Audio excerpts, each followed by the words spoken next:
Hey, I'm Jenna Wolf, certified lactation counselor, parent coach, and extended breastfeeding mom of two. I fully understand the unique challenges of breastfeeding beyond the baby days, and I'm here to take your hand and support you along your journey.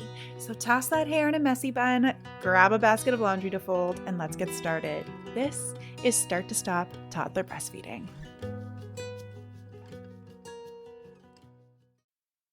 So you've got a booby monster on your hands. Hey, mama. This episode is really dedicated to all of the mothers out there who are feeling like they are ready to wean and their toddler is not.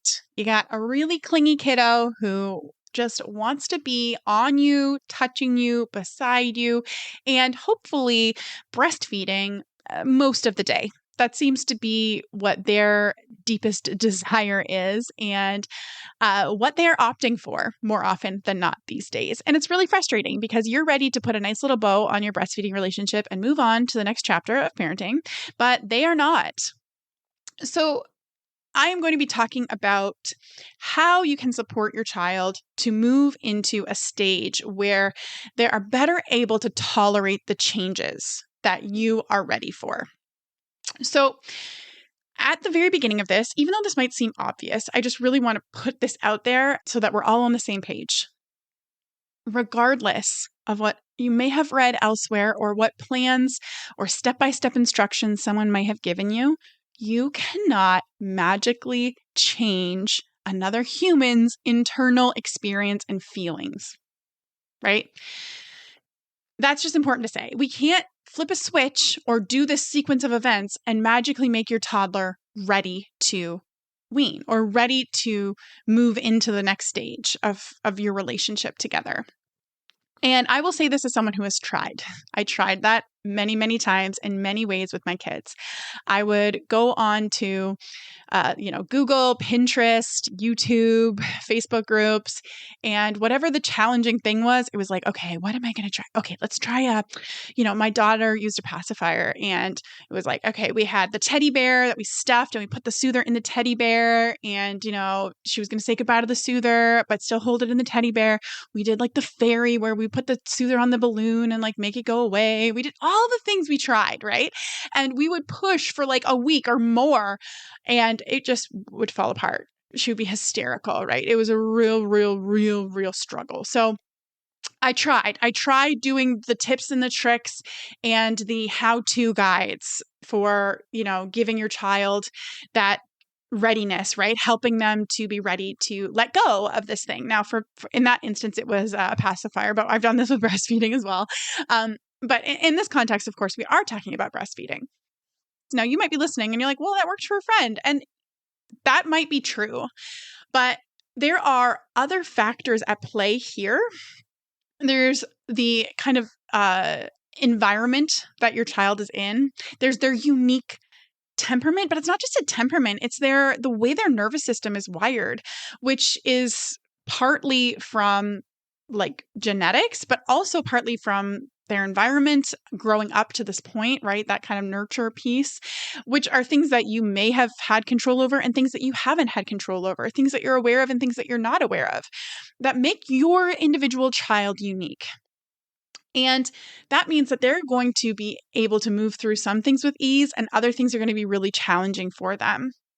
So for someone else, those things might have worked, but they had a different child. They don't have your child. And that's really, really important to understand. We have to take our eyes off of everyone else and off of all of the how-tos, right, that worked for someone else and turn our eyes back to our own child in this moment. So turn your eyes back to your own child.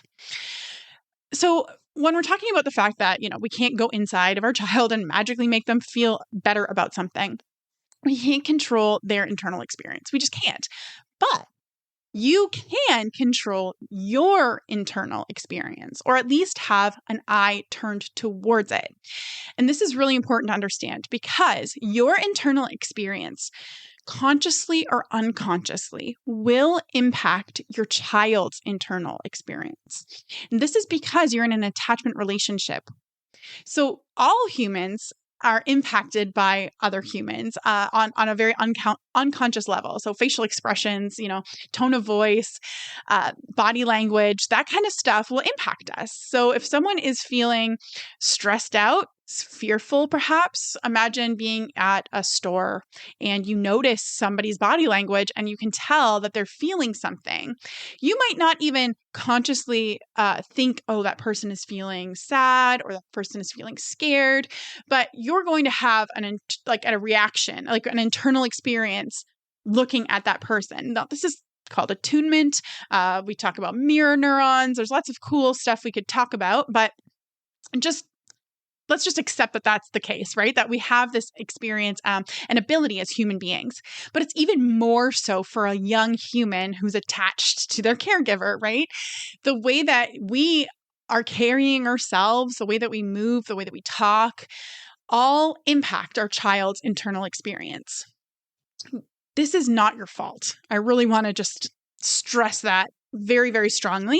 Maybe there was things that were going on you weren't aware of, but you can change those things now, and it makes sense, right? You were doing the best you could in all of those moments. So it's never like to beat yourself up or to feel super guilty about this, but it's important to understand, because when you understand, you can be empowered to make some changes with it, right? So what ends up happening, I call this the toddler breastfeeding stress cycle, but we feel stressed for whatever reason. This could be our beliefs and thoughts and ideas about breastfeeding and about toddler breastfeeding. And a lot of those things we have had kind of handed to us. We've picked them up from the culture that we live in or the family we grew up in. And those beliefs might have been there for a really super long time. Could have been there from your own childhood, right? And then, of course, there's more conscious things that are around, but when our child goes to breastfeed, it triggers those things consciously or unconsciously. And we have feelings about them. We have beliefs, we have thoughts, we have feelings that pop up. And we will often start to feel like, oh my God, my child's going to always be breastfeeding. This is never going to end. And we can get really black and white about everything, right? And really kind of catastrophize in those moments. And that impacts our body language, right? It impacts the tone of voice we use. It impacts the words we choose to use in the moment, right? Our tension in our bodies, and our kids pick up on that.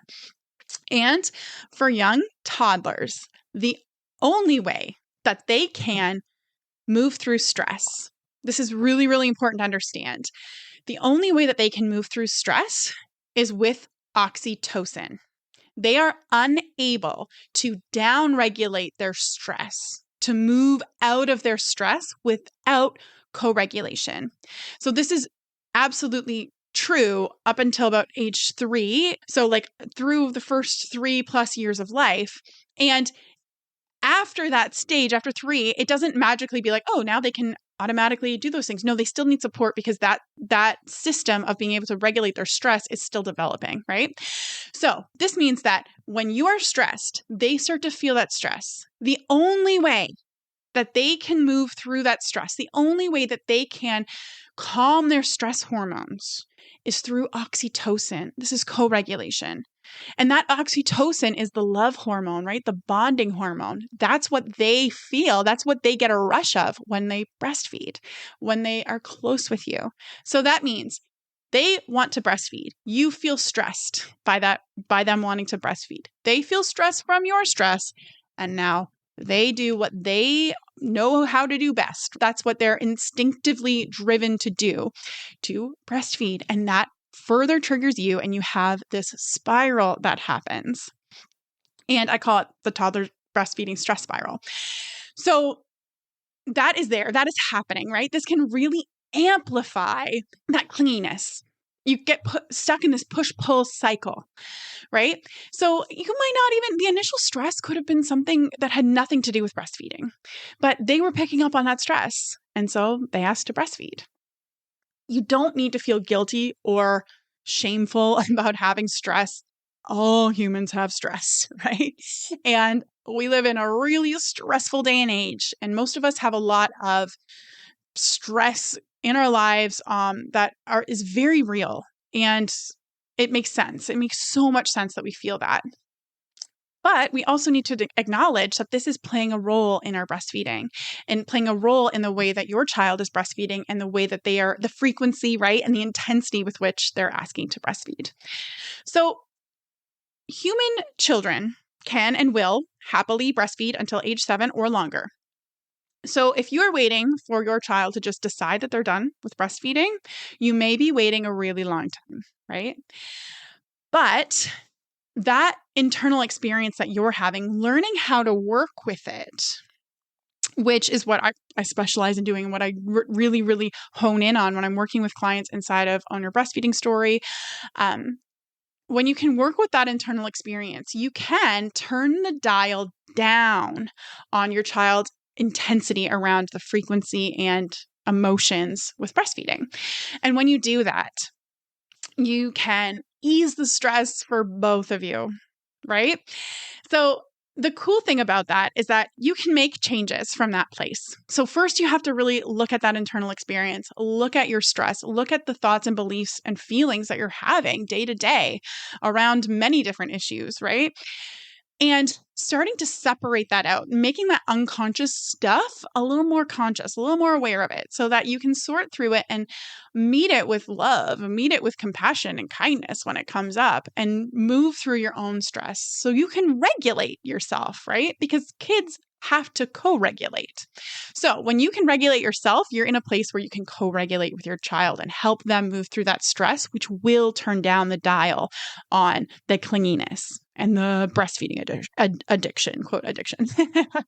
So that's really just important to understand. And that's really the first step in helping your child become ready to wean. And then from there, you can look at things that are really unique about your child, right? Like I was sharing before, where your child is just wired in a certain way. Their body, their brain, their nervous system is wired in a certain way.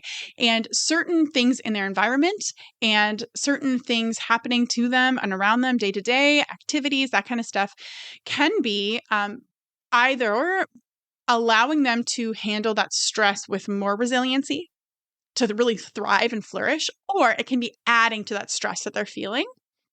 So the first thing that you can do is, reduce your own stress, work through that, and really meet all of those thoughts and feelings and beliefs head on with kindness and compassion inside of yourself so that we can kind of put a damper on that toddler breastfeeding stress spiral. And then you can look at your child and see what stressors are in their life and around them day to day in their environment that are making it more challenging for them to be met with the stress of weaning, because weaning is stressful.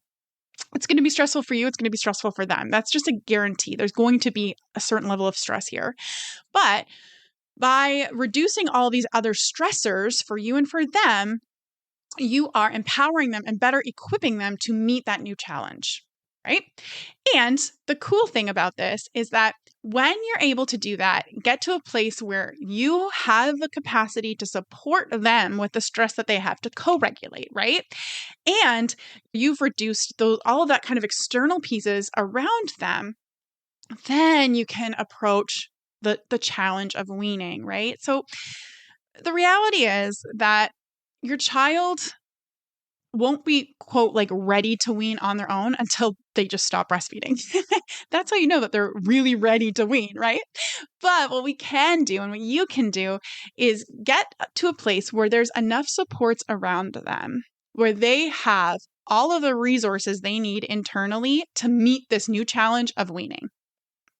Because it's not so much that they're ready to wean, it's that they are ready to take on this challenge of weaning. Right? So there's readiness to wean where it's like they've weaned. That's how you knew they were ready. Or there's the flip side of building up the infrastructure kind of inside that child, the emotional capacity to handle this new challenge. And then you move through that new challenge together, right? But that starts with you. It starts with your internal experiences. And only from that place can you turn outward and see the external pieces around your child that need some support. And then together you can move through weaning. So that is my podcast for today on supporting your child that's too clingy. And just to kind of recap quickly, we have, you can't flip the switch on them. You can't just magically help them to be ready to wean, to just wean without anything you need to do. And then we have that toddler breastfeeding stress spiral where they can only regulate themselves with oxytocin, which they get through breastfeeding. So if they're asking for breastfeeding is stressful for you, then that is going to be stressful for them, and they're going to ask to breastfeed more, and you're going to have this stress spiral happening. And then understanding that you can work through your own stressors. You can work through the internal experience that you're having and provide external supports for yourself so that you can co-regulate with them, so that you can show up and offer them all of that oxytocin that they need in order to feel more relaxed, in order to move through that stress confidently and, be empowered through it. And then lastly, you can provide them with the external supports that they need to reduce their overall stress so that you can meet this new challenge of weaning kind of head on with love and compassion. Okay, if you haven't already registered for my workshop coming up this Friday, October 27th at 2 p.m. Eastern, please go and do that. You can find the link in the show notes or go to ownyourparentingstory.com/workshop. I will be really covering this stuff, deep diving it, and I'll have an extended Q&A at the end where we can hang out and you can ask questions because your situation is unique. I know it. So I don't want to be giving all these generalities out there when you're like, okay, but how does that work for me? Come to the workshop and we're going to talk about it. It's free. It's live. If you cannot show up live for whatever reason, register anyway, and you're going to get a replay. So please, please, please do that. I am so excited. I cannot wait to see you all there. And stay tuned for the podcast episode that is coming out in a couple days on readiness for you. Today was readiness for your child. In a few days, it'll be readiness for you. All right. I will see you all at the workshop on Friday. If you loved this episode, make sure you hit that subscribe button so that you don't miss any episodes in the future. Also, check out my breastfeeding toddler communication guide and cheat sheet to learn how to say no to the feed while still saying yes to the need at www.ownyourparentingstory.com/guide. And that concludes another episode of Start to Stop Toddler Breastfeeding. The theme song is Little Balloon by Jenny and Tyler, and it has been a pleasure to share this time with you. I'll catch you in the next episode.